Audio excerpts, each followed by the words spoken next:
It is 2023. Welcome back. Thank you for being here.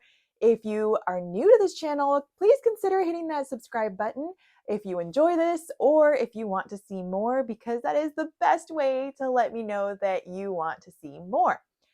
So today I am here to share what I've learned, top 5 things I learned in 2022, taking into 2023.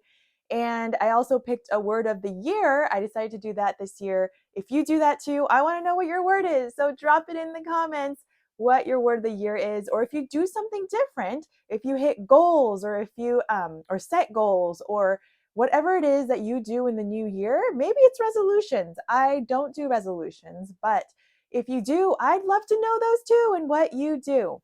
I'm going to start with the top 5 things I've learned, and I learned a lot of different things.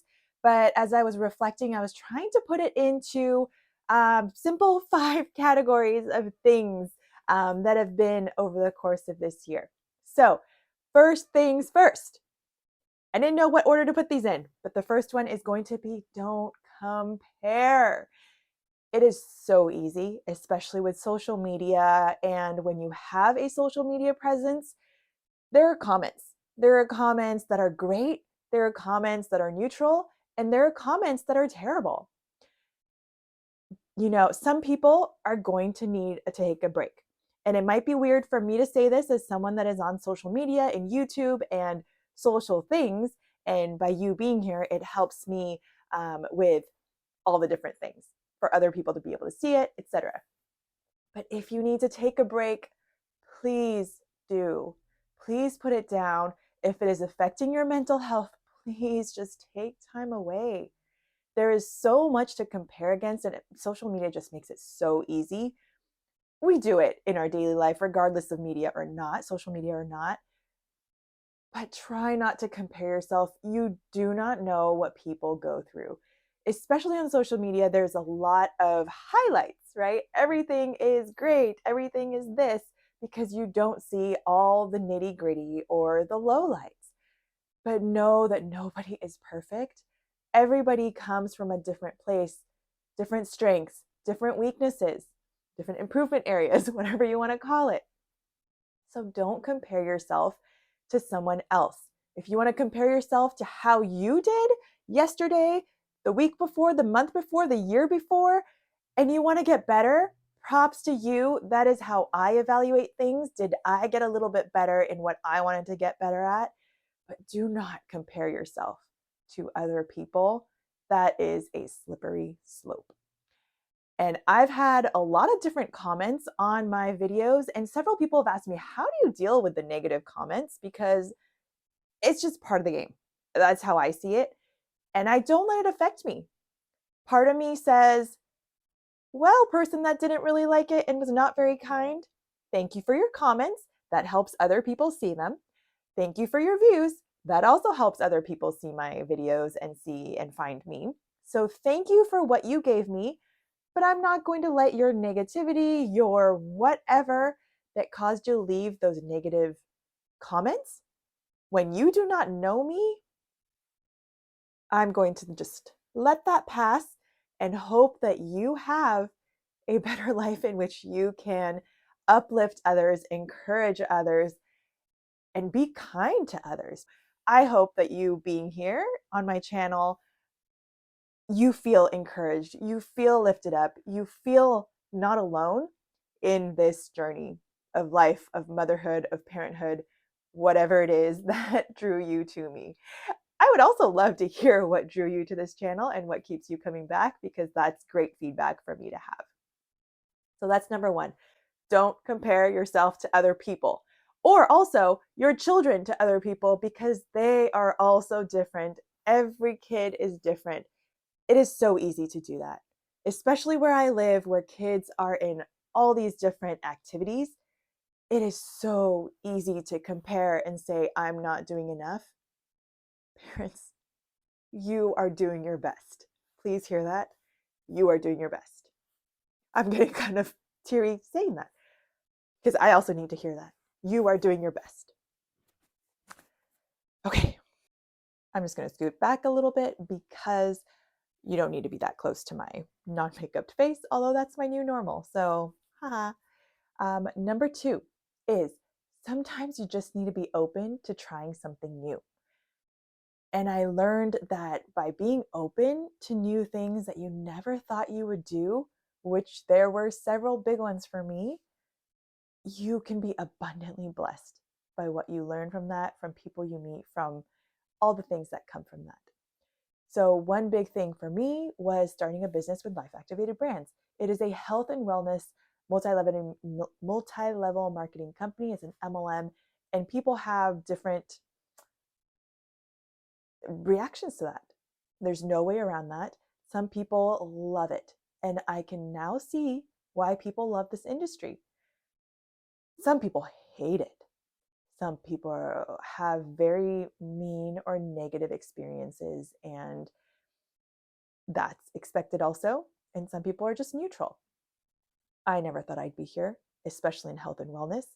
I started with the nails because I just thought I'd do it as a hobby and kind of dipped my toes in there. Never thought I'd build a business. I was just there for the discount. Things happened. I was thinking about getting out, and the opportunity for Lab came up, Life Activated Brands. I'm going to call it Lab because it's short for Life Activated Brands. And I just said yes to see what it was like, to see what if it was all that it was cracked up to be. There was a promise of all the work will be done in 1 hour a day. I was skeptical. I didn't think the products were going to be amazing. I was wrong. I was happy to be wrong on all those fronts. Yes, the daily workflow, which we call it, is the training that is taught to get your work done and build your business. At the beginning, you're still learning. The learning curve is there, and so it takes longer than an hour. But now I can happily and genuinely say that I get it done in an hour. So I will get to that in my word of the year later and expand more on that. But that held up. The products blew me away.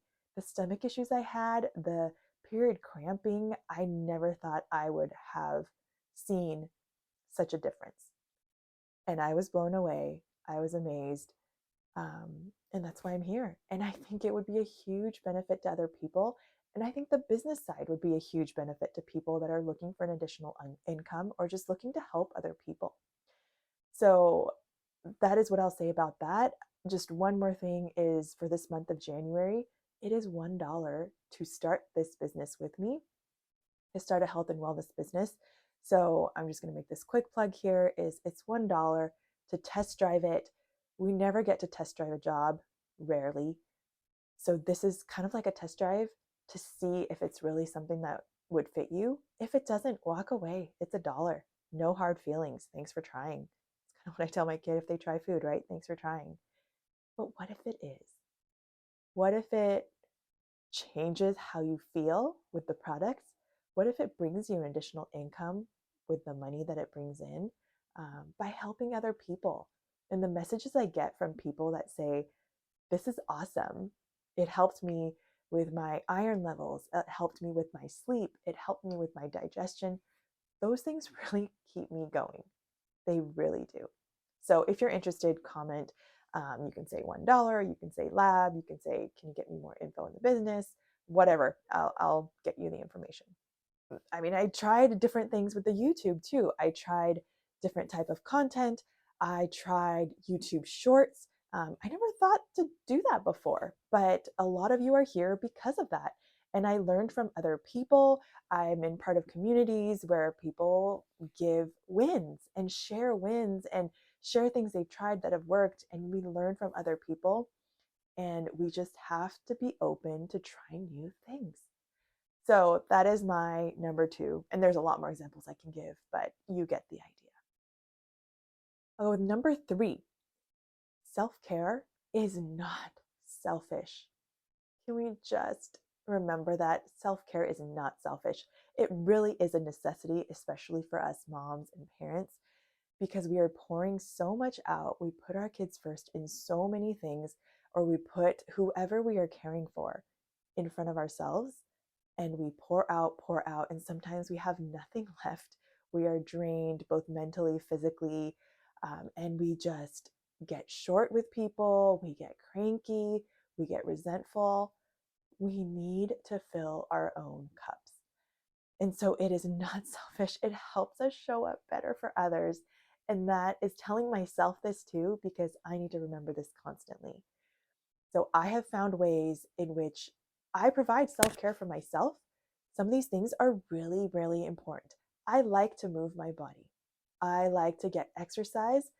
If you are someone that wants to put exercise as part of your goals, find something that really brings you joy. So I love dance exercise. I think it's so fun.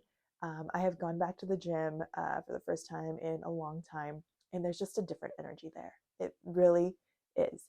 But if I don't get there, I give myself grace and I do it at home because I have apps that do that, or I have online Zoom things. I have different things available to me. Find something that brings you joy. I also love taking walks with friends. That is a 2 for 1. Rock climbing is the same thing.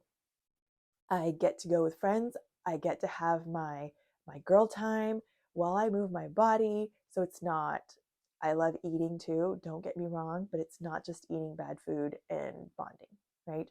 I am moving my body. I am still having my friend time that fills my cup as well.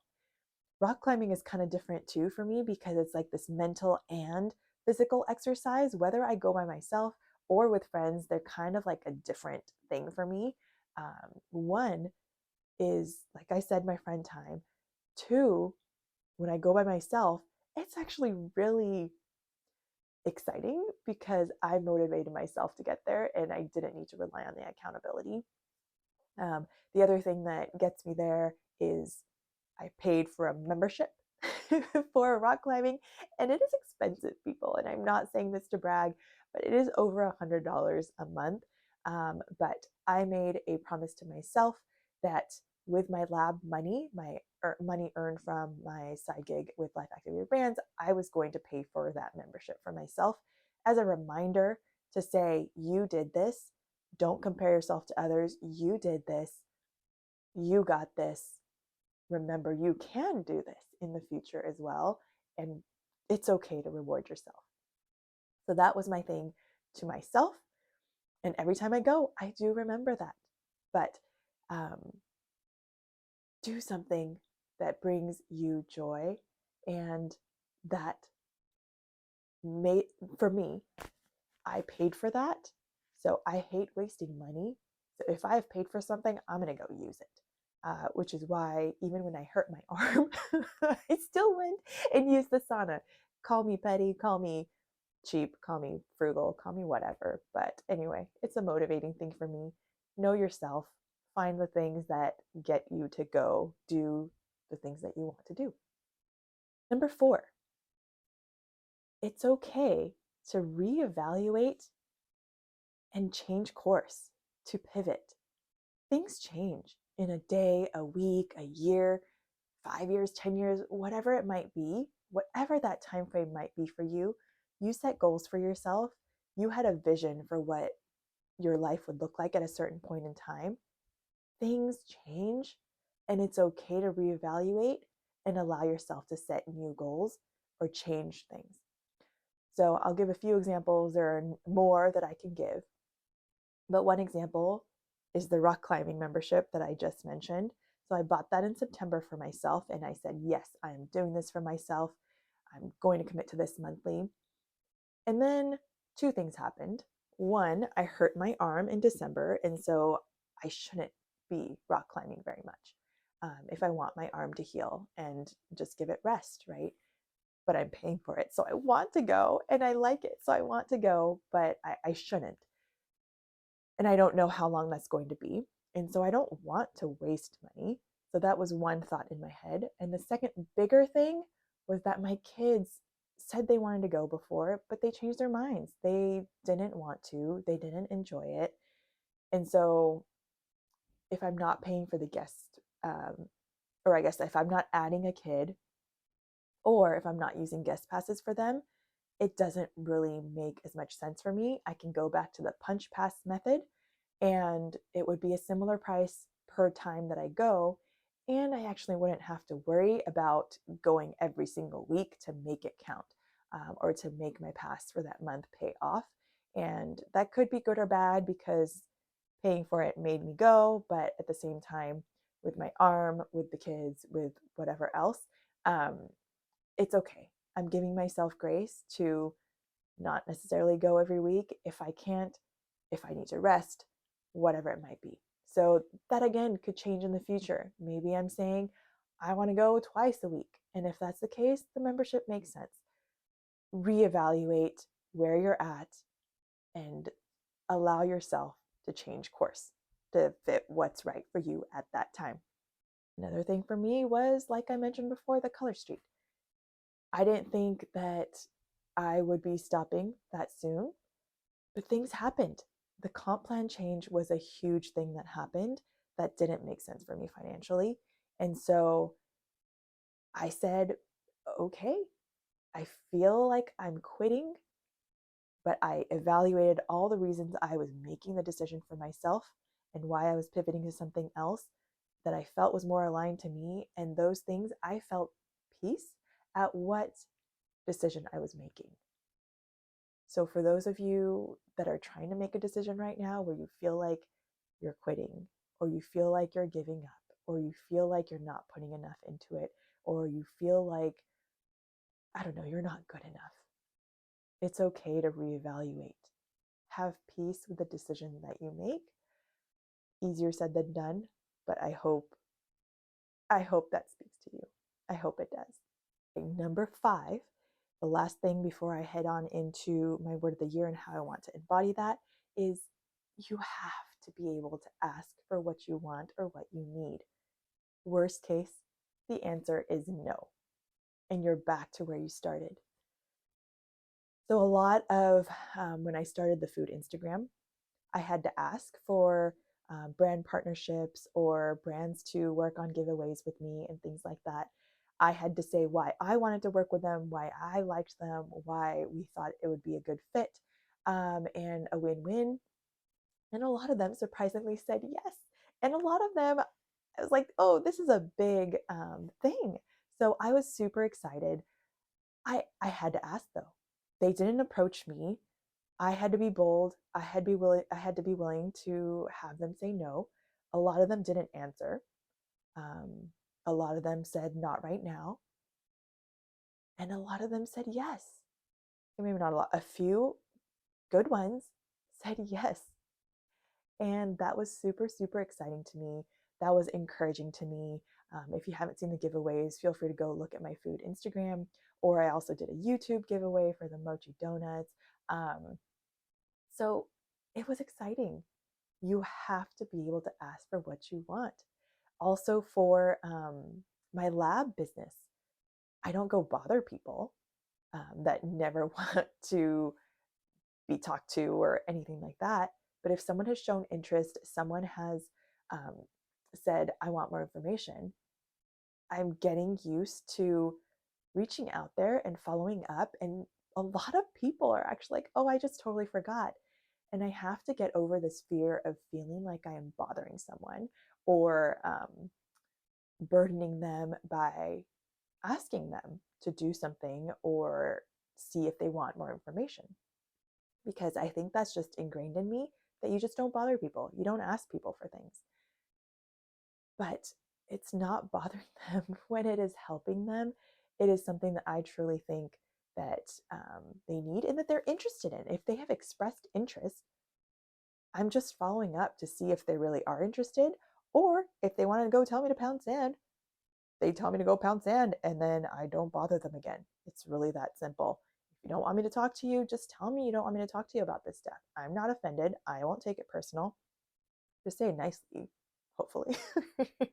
But um, most of the people I talk to are people that have wanted more information or have expressed interest at some point, just forgot. We all forget. I am the queen of forgetting. I forget one thing from the next. I probably can't even remember this whole thing of what I wanted to say, and I will remember later. Oh, I wanted to say that on this video, but I totally forgot. Anyway, I digress again. So be able to ask, even for your self-care things, to go take the time to do things that you need. Ask your significant other, ask a family member. If you need someone to watch your kids so that you could go do something that feeds your soul, just ask. The worst thing that can happen is they say no. No, I can't right now. No, I don't want to, which would kind of suck.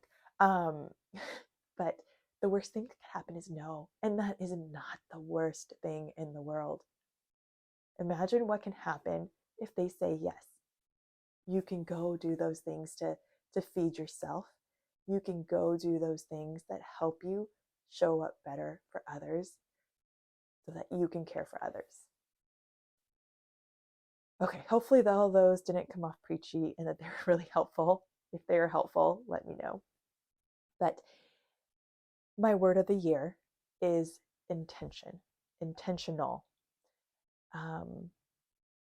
I want to be very, very intentional about the time that I have because I'll speak for myself. I am busy. People ask me all the time, how the heck do you find time to do all these other things? I have my 3 side gigs, my YouTube, my food Instagram, my life activated brands, plus my full-time job, plus being a parent and a wife and a daughter and a friend and whatever else role I have, right? We all have 24 hours in a day. But I want to be extremely, extremely intentional about that. I want time to exercise. So that is one thing that I would like to have for myself. My job, my full-time job, if I don't show up, I'm going to be fired, right? So I have to do that. The daily workflow is the training system that we have for life activated brands. And one thing that brought me in was when they said it takes an hour a day to build this business. And I was skeptical.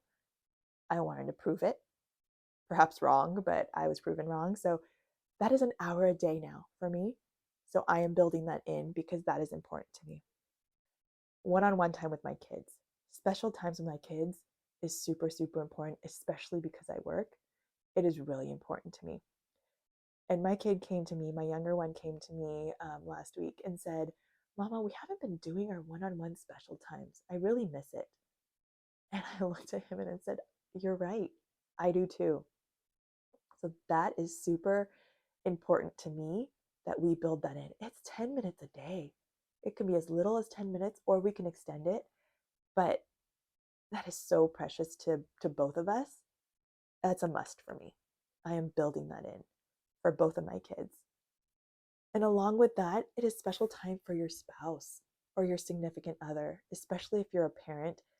It is so easy to do all the kid stuff, all the to-dos, all the other stuff, and not be intentional about spending time with each other. I know that for myself too. And especially for us where we don't have family close by, it is a lot harder. And I want to be more intentional about that, whether it is lunch when we are both working from home, or if the kids go to bed and we start watching shows together again. We used to do that. Now we kind of do our own thing. But I want to be more intentional about that time because it is important to build your spousal significant other relationship, especially after parenthood. If you want to drop me an amen, you can drop me an amen on any of those things. That's it for my learnings from 2022. I have a lot more brewing in my head, but I just tried to condense it. I tried to be as succinct as possible, but you know, what comes out comes out. And so I hope to bring all these into 2023. If you want to keep me accountable, because I am an open book, I will share where I'm at with all these different things. Please comment, message, whatever in the community tab, whatever it might be. Feel free to keep me accountable. I would love that. And if you have goals, I want to hear those too, like I said before. If you enjoyed this video, like, comment, share, subscribe. And since you have to ask for what you want, please subscribe if you want to support me and my YouTube endeavors going forward. And if you enjoyed this video, because like I said before, it is the best way to let me know that you enjoy this type of content and our channel, and that you want us to keep going. So thank you for being here. Thank you for joining. We'll see you next time.